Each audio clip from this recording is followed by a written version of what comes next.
நாடு முழுவதும் கொரோனா தொற்று மீண்டும் அதிகரித்து வரும் சூழலில் உயிரிழப்புகளும் ஏற்படுவது அச்சத்தை ஏற்படுத்தியுள்ளது. இதுகுறித்த ஒரு தொகுப்பினை பார்க்கலாம்.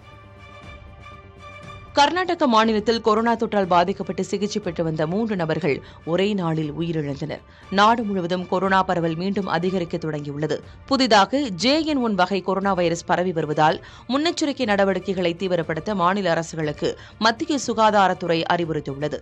இந்நிலையில் கர்நாடக மாநிலத்தில் 3155 நபர்களுக்கு பரிசோதனை செய்தபோது புதிதாக 125 நபர்களுக்கு தொற்று உறுதி செய்யப்பட்டுள்ளது. இதனையடுத்து அங்கு தற்போது சிகிச்சையில் இருப்பவர்களின் எண்ணிக்கை 436 அதிகரித்துள்ளது. அதில் 400 நபர்கள் வீட்டு தனிமையில் இருப்பதாகவும் 36 நபர்கள் மருத்துவமனையில் சிகிச்சை பெற்று வருவதாகவும் அம்மாநில சுகாதாரத்துறை தெரிவித்துள்ளது. அதே நேரத்தில் கொரோனா பாதிப்பால் சிகிச்சை பெற்று வந்த 3 நபர்கள் உயிரிழந்தனர். 3 நபர்களும் மூச்சு விடுவதில் சிரமம் ஏற்பட்டு உயிரிழந்ததாக தெரிவிக்கப்பட்டுள்ளது.